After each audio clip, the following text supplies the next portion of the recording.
of belief, the whole idea of disbelief would be unintelligible. So if we're going to trace a history of the various things that we call atheism, we have to understand what we mean when we use the word belief. So I'd like to jump in to what you might regard as the shallow end and consider simply some of the ways in which we talk about belief.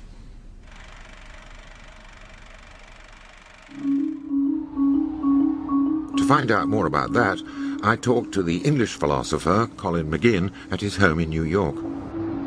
Before I start asking you about your beliefs and disbeliefs, I'd like to get into a little bit of an analysis of what we are saying when we talk about believing at all. There seem to be some situations in which one says, I believe this, that, I believe in this, in ordinary things. Well, the usual idea is there are implicit beliefs or tacit beliefs. Belief is a technical term as it's used in philosophy and psychology. I mean, it really just means what you're going to take for granted, what you'll act on, what you'll assent to, what you might gamble on. That means you're committed to its being the case. Belief is just an umbrella term to capture all the varieties of assent, of takings to be true. And so that's a huge variety of different things, actually, all the way from, I believe there's a table in front of me to I believe there's no God, or I believe in, a supreme moral principle, or I believe in democracy. I mean, they're all valid uses of the word belief, but different phenomena from case to case. Well, now, in the case of believing, it isn't, when someone has a belief, or believes, they don't have to be in that state of mind consciously all the time in order to be the upholder of a belief. Exactly. Now, you can say if somebody fast asleep, he believes that Paris is in France, and it's true, because beliefs are dispositional. Implicit is another term for it. They're unlike thoughts. A thought is an occurrent phenomenon. When you, at a given moment, think of something, then you sort of occurrently believe it. The fact is that it sounds rather odd, doesn't it, to say that someone is believing at a particular moment. One can't be in a state of belief all the time. On the other hand, that doesn't mean that we stop believing if we happen to have something else on our mind. It's just that belief is not, in any sense, an episode. It's impossible to say at any given moment that one is entertaining a belief. Now, that doesn't mean that the notion of time is actually inapplicable to belief. After all, someone can become a believer, having not been one sometime earlier, as in the case of St. Paul, for example, who was dramatically converted to belief in the divinity of Christ at a particular moment. But once acquired, dramatically or otherwise, belief is not a continuously experienced mental state. In fact, it's somewhat questionable whether belief is actually a state of mind at all. It's certainly not one for which there is a corresponding state of brain that one might be able to identify using a CAT scan, allowing one to say, oh yes, he's having a belief at this moment. Someone who believes in God, for example, isn't necessarily entertaining that thought, whatever it is, all the time. If he's trying to remember where he's left his keys, for example, the thought of God's existence or whatever isn't in or on his mind at the time. And when he suddenly finds his key, the state of mind of believing in God doesn't suddenly reassert itself after having been pushed off center stage. It doesn't resume its rightful state after what was a moment earlier a lapse of belief. It's not like that at all.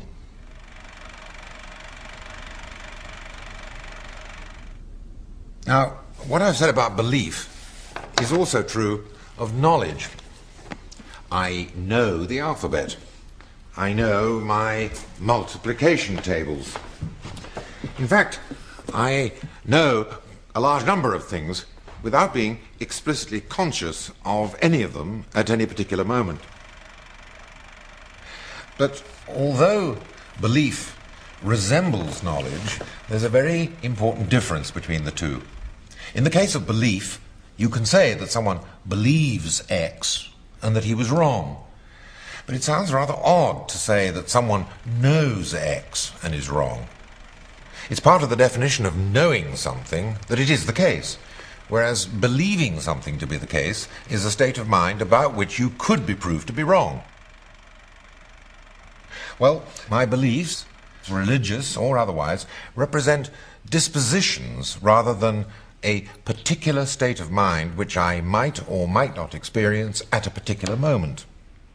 In other words, instead of being an episode in my mental life, my belief is expressed by certain tendencies, a tendency to entertain certain thoughts or feelings. And in the case of religious beliefs, it also involves the disposition to participate in certain social actions which we call rituals, prayers, services, and so on, all of which dramatize in some way or another certain attitudes which I assume with regard to the meaning of life and the possibility of its continued existence after my death.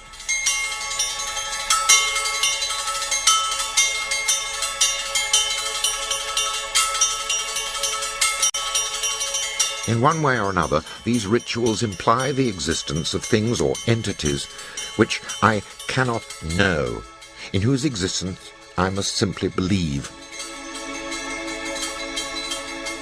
Largely, we tend to invoke the notion of belief when there is some sort of disagreement in the world around you about whether one does assent to this, that, or the other. Exactly. That's when we bring the notion up. When we're having a discussion about what do you believe, what are your beliefs, means which questionable, debatable issues do you take a particular stand on? And that's when we use the word belief. So that it's about debatable issues that, I think it is about belief issues. tends to... Yeah, exactly. That's how we use it. So that's why primarily it's used in connection with, I would say, religion and politics. Because those are issues where people hotly debate the fundamentals of it. And so they tend to say, well, this is my belief about the political situation. I believe we should not go to war with Iraq, you know. I believe there's only one God.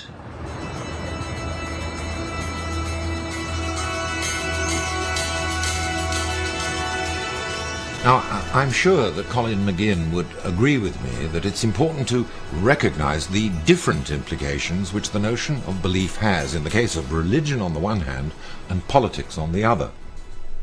You see, when it comes to politics, and for that matter ethics, belief refers to how things ought to be. I believe in equal rights, I believe in democracy, and when I say any of these, I'm referring to moral preferences. Whereas in the case of religion, although there are of course beliefs which refer to how things ought to be, the main body of religious belief consists of assertions as to the existence of this, that, or the other. Well, even at this point you can begin to see that belief is rather a complicated idea. And what makes it even more complicated is the extent to which it can be brought about voluntarily, if at all.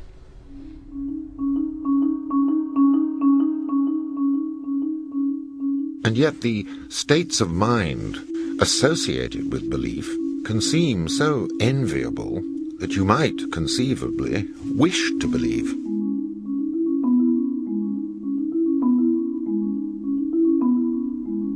And in fact, Colin McGinn, for example, says, indeed, that he would quite like to believe. I would like religion to be true. I'd like it to be true.